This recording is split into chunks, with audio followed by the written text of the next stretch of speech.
2023년 1월 18일 새벽 기도에 오신 여러분을 주님의 이름으로 환영합니다. 오늘 말씀의 본문은 민수기 10장 11절에서 36절까지의 말씀입니다. 구약성경 212면에 있는 민수기 10장 11절에서 36절까지의 하나님의 말씀을 제가 봉독하겠습니다. 둘째 해 둘째 달 스무 날에 구름이 증거의 성막에서 떠오르매 이스라엘 자손이 시내 광야에서 출발하여 자기 길을 가더니 바란 광야에 구름이 머무니라. 이와 같이 그들이 여호와께서 모세에게 명령하신 것을 따라 행진하기를 시작하였는데 선두로 유다 자손의 진영의 군기에 속한 자들이 그들의 진영별로 행진하였으니 유다 군대는 암미나답의 아들 나손이 이끌었고 이사갈 자손 지파의 군대는 수알의 아들 느다넬이 이끌었고 스불론 자손의 지파의 군대는 헬론의 아들 엘리압이 이끌었더라. 이에 성막을 거듭해 게르손 자손과 므라리 자손이 성막을 메고 출발하였으며 다음으로 르우벤 진영의 군기에 속한 자들이 그들의 진영별로 출발하였으니 르우벤의 군대는 스데울의 아들 엘리술이 이끌었고 시므온 자손 지파의 군대는 수리사떼의 아들 슬루미엘이 이끌었고 갓 자손 지파의 군대는 드우엘의 아들 엘리아삽이 이끌었더라. 고아디는 성물을 메고 행진하였고 그들이 이르기 전에 성막을 세웠으며 다음으로 에브라임 자손 진영의 군기에 속한 자들이 그들의 진영별로 행진하였으니 에브라임 군대는 암미후세 아들 엘리사마가 이끌었고 므낫세 자손 지파의 군대는 브다술의 아들 가말리엘이 이끌었고 베냐민 자손 지파의 군대는 기드오니의 아들 아비단이 이끌었더라. 다음으로 단 자손 진영의 군기에 속한 자들이 그들의 진영별로 행진하였으니 이 군대는 모든 진영의 마지막 진영이었더라.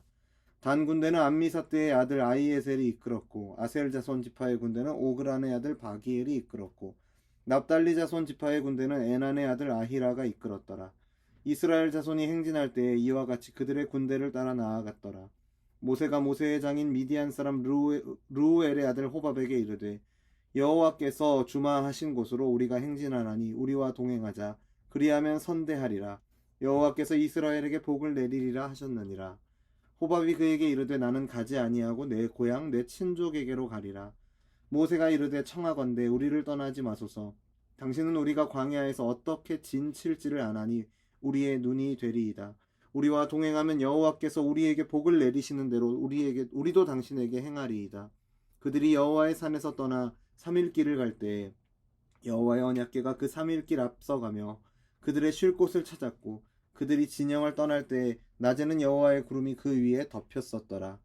궤가 떠날 때에는 모세가 말하되 여호와여 일어나사 주의 대적들을 흩으시고 주를 미워하는 자가 주 앞에서 도망하게 하소서 하였고 궤가 쉴 때에는 말하여 여호와여 이스라엘 종족들에게로 돌아오소서 하였더라. 아멘. 오늘 본문은 민수기의 내용을 구분하는 하나의 구분점이 됩니다. 이전까지는 가나안으로 향할 준비 과정이었다면 이제 본격적으로 가나안으로 향하는 여정이 시작되기 때문입니다. 물론 그 여정을 시작하자마자 이스라엘에게는 많은 문제가 있다라는 것을 보게 됩니다. 오늘까지 민수기의 내용을 살펴보고 내일부터는 마태복음의 본문을 다루게 되어서 그 뒤에 이어지는 내용들은 4월 중순에 다시 이어서 보도록 하겠습니다. 오늘 본문이 민수기 10장 11절부터 마지막 절까지인 36절까지의 내용은 시내산에 도착한 지 거의 1년이 지난 이스라엘 백성들이 가나안을 향해서 나아가는 장면을 기록하고 있습니다. 이 장면을 통해서, 이 내용을 통해서 우리는 하나님의 백성이 하나님의 인도하심을 어떻게 받는가, 하나님이 하나님의 백성을 어떻게 인도하시는가에 대해서 살펴볼 수 있습니다. 하나님의 인도하심은 개인이나 공동체마다 다릅니다. 방식도 다르고 길도 다릅니다. 그 방식을 획일적으로 규정할 수는 없습니다. 하지만 그렇다고 해서 일반적인 원리가 없는 것은 아닙니다. 오늘 본문을 통해서 하나님이 이스라엘을 어떤 원리로 인도하시는지 우리가 살펴보면서 오늘 우리에게도 어떻게 일하시는지 우리가 기대하며 또 소망을 얻기를 바랍니다. 둘째 해 둘째 달 스무 날에 증거의 성막에서 구름이 떠오르자 이스라엘 백성들은 움직이기 시작합니다. 이스라엘은 단순히 백성들의 긴 이사 행렬이 아니었습니다. 이들은 군대로서 이동하는 것이었습니다. 앞서서 살펴봤던 민수기 1장과 2장에서 이들을 이끄는 지휘관의 이름이 이미 언급되었습니다. 그리고 그 지휘관들의 이름이 오늘 본문에서 다시 한번 기록되고 있는 것을 보게 됩니다. 유다 자손의 진영을 이끄는 암미나답의 아들 나손부터 시작해서 마지막 진영인 단 자손 군기에 속한 단, 아셀, 납달리의 지도자들까지 상세히 그 이름이 기록되어 있는 것을 보게 됩니다. 이스라엘이라는 공동체를 이끄는 데 있어서 지도자의 역할은 매우 중요합니다. 이 지도자들은 단순히 뒷짐을 지고 거들먹거리는 사람들이 아닙니다. 손수 일하며 누구보다도 더욱 많이 수고하는 자들이 바로 이 지도자들이었습니다. 그리고 무엇보다도 오늘 본문을 통해서 우리가 확인하게 되는 이 지도자들에게 요구되는 것은 모세를 통해서 하나님께서 명령하신 것을 따라 행진하는 것입니다. 오직 명령을 따라서 각자의 위치를 지키면서 질서정연하게 행진했습니다. 이 일을 위해서 하나님은 지도자들을 세우셨습니다. 어제 살펴보았던 나팔 소리에 귀를 기울이면서 명령대로 말씀하신 대로 인도하는 지도자를 통해서 하나님은 이스라엘 공동체를, 그리고 오늘날도 우리의 가정과 우리의 교회 공동체를 이끌어 가심을 우리는 오늘 본문을 통해서 첫 번째로 보게 됩니다. 두 번째로 오늘 본문에는 갑자기 엉뚱한 내용이 하나 끼어들어 있는 것처럼 보이기도 합니다. 그것은 바로 모세가 미디안 사람 호밥에게 동행을 요청하는 29절부터 32절까지의 내용입니다.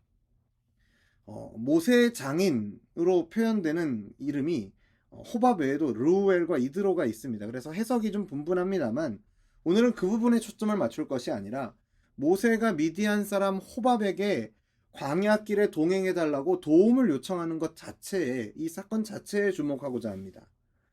언약궤를 앞세우고 가나안을 향해서 출발하는 이스라엘에게는 그 생소한 광야 여정에 있어서 길 안내자가 필요했습니다. 29절에 기록된 모세의 동행 요청, 우리 함께 가자라고 이야기하는 그 요청을 호밥이 듣고는 거절하죠. 나는 고향으로 가겠다. 30절을 보면 나는 가지 아니하고 내 고향 내 친족에게로 가리라 이렇게 말합니다. 하지만 이어지는 31절과 32절을 보면 다시 한번 모세가 간곡하게 호밥에게 동행할 것을 요청하는 것이 기록되어 있죠. 이 요청에 대해서 호밥이 어떤 반응을 보였는지를 본문은 기록하고 있진 않습니다. 하지만 사사기 1장으로 가보면 모세의 장인이 유다 백성들과 함께 그 백성 중에 거주한다라는 말씀이 기록된 것을 보면서 아마도 이 호밥이 이 모세의 이야기를 듣고 백성들과 함께 동행했다라고 볼 수 있습니다. 그러면 이 호밥이라는 사람이 이 모세의 요청을 받고 이스라엘과 동행하는 이 이야기, 이스라엘이 여정을 출발하는 데 있어서 이 이야기가 갑자기 기록된 이유는 무엇일까요? 특히 출발하는 과정과 10장의 마지막을 보면 언약궤를 따라서 가는 내용으로 이렇게 쭉 이어지는 것이 더 자연스러운 전개일 것 같은데 일부러 이 내용을 기록하고 있는 이유가 무엇인가 우리가 생각해 보아야 합니다. 어떤 사람들은 이 본문을 보면서 하나님의 인도하심을 신뢰하지 모세가 하나님의 인도하심을 신뢰하지 못했다. 그리고 인간적인 방법을 구했다. 이렇게 의구심을 갖는 분들도 있습니다. 하지만 하나님의 인도하심이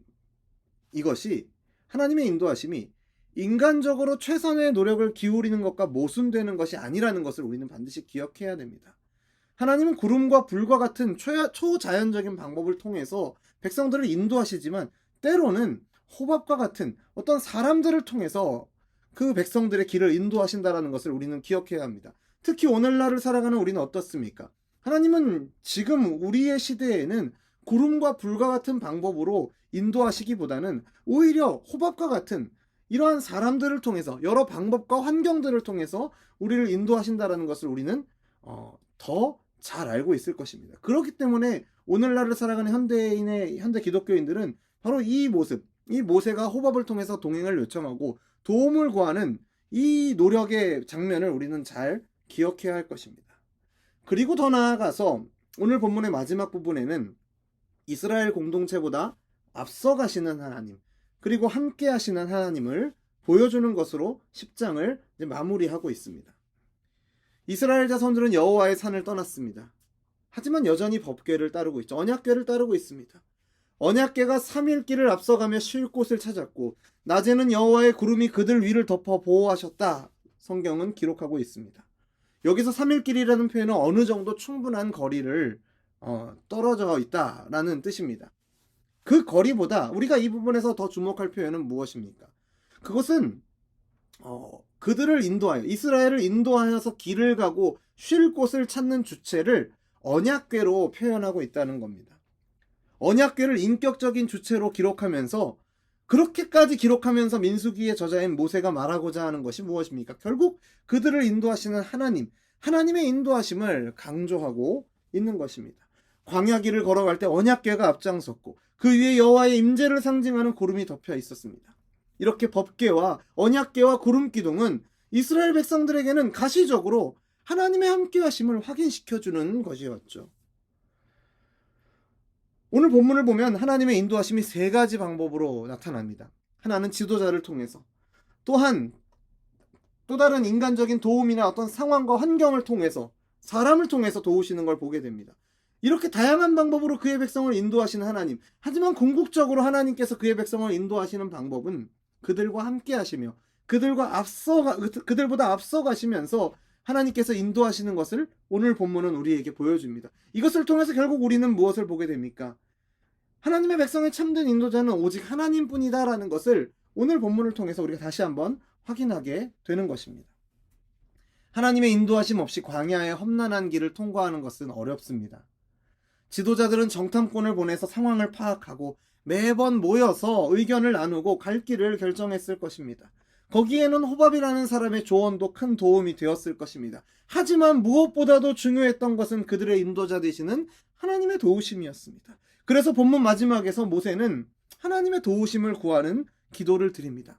하나님, 우리를 위해서 일어나십시오. 하나님, 우리를 위해서 돌아오십시오. 그렇게 하나님께 명령하듯 하나님의 도움을 간절히 구하는 것을 보게 됩니다. 오늘을 살아가는 우리 개인에게도, 우리의 가정에도, 교회에도 하나님의 인도하심은 마찬가지로 나타날 것입니다. 이와 마찬가지로 나타납니다. 물론 그 세부적인 과정은 다룰 수 있습니다. 하지만 하나님은 세우시고 권위를 주신 리더들을 통해서 일하십니다. 또한 그 과정에 인간적인 도움의 손길, 환경의 도움을 주시기도 합니다. 하지만 무엇보다도 우리 개인과 가정생활 가운데, 특별히 교회를 세워가면서 기억해야 할 것은 하나님의 도우심인 줄로 믿습니다. 하나님은 백성이 행진할 때 앞서 행하시면서 모든 대적들을 흩으시며 도망가게 하시는 분이십니다. 그리고 또 하나님은 쉴 때에는 백성에게 돌아와 함께 하시는 분입니다. 머무를 때나 행진할 때나 여호와의 보호 속에 사는 것이 그 백성의 삶이며 구해야 할 유일한 복임을 기억하는 저와 여러분 되기를 간절히 축원합니다. 오늘도 우리의 삶은 결코 녹록하지 않을 것입니다. 하나님의 인도하심이 우리에게 날마다 모든 일들이 잘 되고 우리의 뜻대로 풀리는 것을 의미하지 않는다라는 걸 여러분 아실 것입니다. 많은 어려움이 오늘도 우리를 기다리고 있을지 모르겠습니다. 하지만 두려워하지 마십시오. 하나님이 나와 함께 하실 때 부족한 것은 아무것도 없기 때문입니다. 하나님이 나와 함께 하시고 우리와 함께 하시고 우리보다 앞서 싸우시는 그러한 분이라는 것을 여러분 오늘 본문을 통해서 다시 한번 기억하시며 바라보시는 저와 여러분 되기를 간절히 축원합니다. 오늘 하루도 그 하나님을 바라보시면서 승리하시는 저와 여러분 되기를 주님의 이름으로 축원합니다. 아멘. 기도하겠습니다. 하나님 아버지, 오늘 귀한 말씀을 통해서 우리를 인도하시는 하나님을 더욱 바라보게 하심을 감사드립니다. 시편 기자의 고백과 같이 나를 인도하시는 하나님으로 인하여 그 선하신 목자로 인하여서 때로는 어려움과 환난 가운데 거한다 할지라도 두려워하지 않고 나와 함께 하시며 나보다 앞서 행하시는 하나님을 인하여 승리하며 감사하는 삶을 살게 하여 주옵소서. 세우신 손길들과 또한 여러 돕는 이들을 통해서 우리 개인과 가정을 그리고 사랑하는 교회를 인도하심을 감사드립니다. 그리고 무엇보다도 임마누엘 하나님, 그 하나님의 함께 하심이 우리의 가장 큰 복이며 우리 가정과 교회 그리고 우리 모두가 존재할 수 있는 이유임을 기억하며 그 안에 거하기를 힘쓰며 그 말씀 따라 살아가기를 힘쓰는 우리 열린비전교회 모든 성도들이 되도록 인도하여 주옵소서. 하나님의 선한 인도하심 가운데 오늘도 변함없이 인도하실 것을 믿으며 예수님의 이름으로 기도드립니다. 아멘. 우리 주 예수 그리스도의 은혜와 하나님의 사랑과 성령의 교통하심이 우리의 삶을 인도하시는 선하신 하나님, 함께 하시는 하나님, 앞서 행하시는 하나님을 믿음으로 오늘도 우리에게 주어진 삶을 감당하며 감사하며 그 안에 허락된 승리를 누리며 살기를 소원하는 열린 비전교회 모든 성도님들에게 이제로부터 영원토록 항상 함께 있을지어다. 아멘.